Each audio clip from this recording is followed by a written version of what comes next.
022086021. Jadi saya ingin melakukan presentasi mengenai Bell palsy. Bell palsy definisinya adalah kelumpuhan saraf pada facial nervus 7 yang secara tiba-tiba yang menyebabkan kelemahan otot pada sisi yang terkena atau di asimetris. Klasifikasinya merupakan dari menurut Hauser and Brackman, yang mana itu terdapat ada 6 grade. Nah, grade pertama itu dimana dalam kondisi normal, lalu grade kedua itu ada nerve dysfunction, yang mana itu terjadinya penurunan atau terjadi ringan yang terlihat pada saat pemeriksaan wajah. Lalu dijumpai juga hampir normal. Lalu ada grade 3 mengenai moderate dysfunction, merupakan perbedaan yang di waktu pemeriksaan itu nanti tuh dilihat terdapat perbedaan yang dengan jelas. Terus nanti waktu disuruh keadaan menutup mata sama untuk menurunkan dahi itu masih mampu. Lalu grade keempatnya itu yang mana moderate severe dysfunction, yang mana itu di waktu perbedaan itu terlihat jelas. Lalu waktu untuk menutup matanya itu membutuhkan usaha dan kelemahan ototnya itu positif. Lalu ada grade 5 yang mana gerakan itu minim yang tidak dapat menutup mata dengan sepenuhnya dan memiliki sedikit pergerakan pada ototnya. Lalu ada grade 6 yang mana itu tidak mampu menggerakkan ototnya. Lalu ada etiologinya. Nah, jadi ada beberapa dari jurnal yang saya temukan bahwanya etiologi itu bisa disebut dengan idiopatik yang tidak diketahui, dan juga ada faktor pemicunya itu. Ada beberapa faktor pemicu yang menyebabkan Bell palsy. Yang pertama itu ada infeksi virus atau HIV reaktif.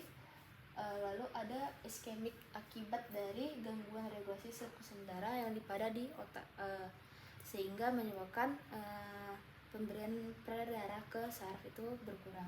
Lalu ada atau terjadinya itu pembentukan trombus, sehingga pemberian peredarannya itu tidak secara sempurna.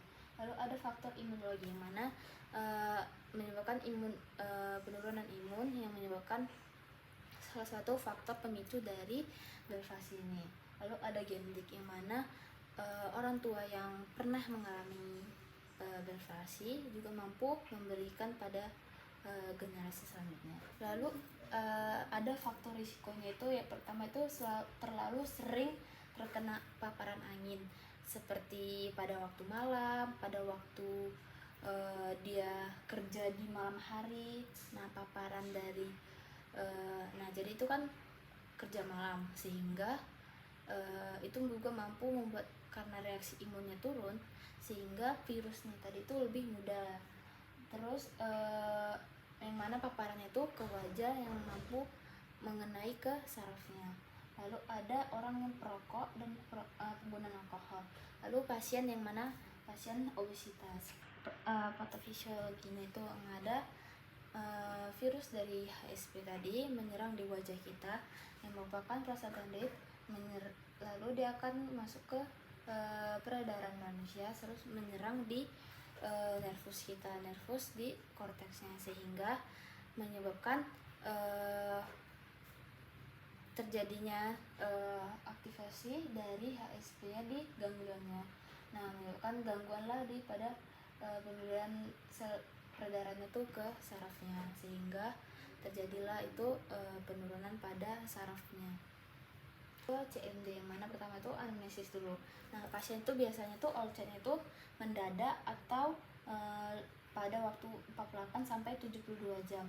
Nah, itu pada di lokasinya itu pada di wajah unilateral, yang mana durasinya itu tidak diketahui atau tidak pasti. Lalu karena ini secara mendadak, lalu karakteristiknya itu bisa aja rasanya itu hilangnya rasa, lalu ada kesemutan di daerah wajah. Nah, nanti tuh itu kemungkinan terjadi. Lalu ada radiationnya, itu menyerang di daerah mata, yang mana itu bisa aja pasiennya itu tidak bisa menutup mata. Lalu penurunan, kalau misalnya kita lihat tuh wajahnya tuh yang di sebelahnya tuh bisa aja dia tuh kayak tidak nurun, mana bibir itu menurun, mata yang menurun, dan tidak bisa menutup. Nah, lalu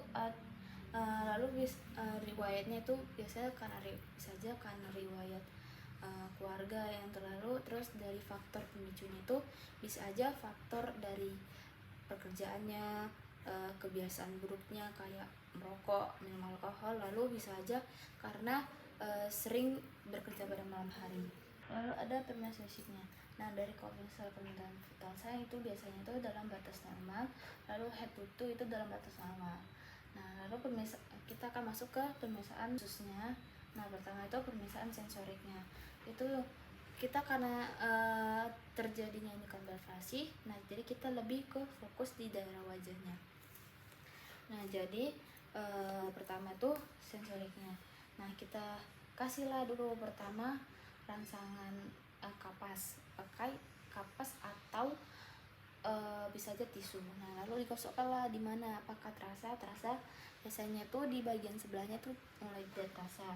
Nah, lalu kita untuk memberi lebih ke rangsangan nyeri, kayak misalnya kita ambillah tusuk gigi, kita tusuk lah, apakah terasa Pak, apakah terasa. Nah, juga itu mulai kalau misalnya ada derajat grade ke atas itu udah mulai lah tuh. Lalu ke pemeriksaan tes lah dengan kayak suhu, pemeriksaan tabung suhu panas dan suhu dingin. Nah, kalau misalnya suhu panas itu biasanya itu 40 derajat, 40 sampai 45, 30 sampai 35. Lalu kalau misalnya dingin itu 0 sampai 5. Kalau misalnya lebih dari itu udah merasakan nyeri. Itu udah rasakan lah, biasanya itu udah enggak mulai adanya terasa salah dalam merasa. Lalu pemeriksaan motoriknya suruhlah pasiennya itu kayak gerakan wajah, kayak senyum, lihat kanan kiri, lihat atas, lihat bawah. Lalu gerakan kepala, bahu, kita lihat untuk melihat nervusnya. Lalu bisa dengan lokasi atas, misalnya nervus 7, yang mana karena tadi sesuai dengan definisi itu gangguan pada nervus 7. Nah, pemeriksaan nervus 7 juga ada sensoriknya. Pertama itu kita suruh pasiennya itu juru lidah. Nah, kita kasih rasa manis, rasa asam, rasa pahit, rasa asin. Nah, biasanya itu kalau misalnya pervasi itu juga mengalami yang ada dengan gangguan pengecapan yang ada dysgeusia. Nah, bisa itu dia salah tuh mengecapnya. Lalu ada pemeriksaan motoriknya. Nah, pasien itu nanti suruhlah naik kerut alisnya, lalu dinaikkan jidatnya. Apakah bisa? Biasanya itu positif, tidak bisa. Lalu ada pemeriksaan namanya dengan suruh pasien senyum. Nah, pasien itu biasanya tidak bisa. Lalu menggembungkan pipi. Lalu sama ada yang mana kalian bisa pakai dengan kapas untuk di areanya kornea itu.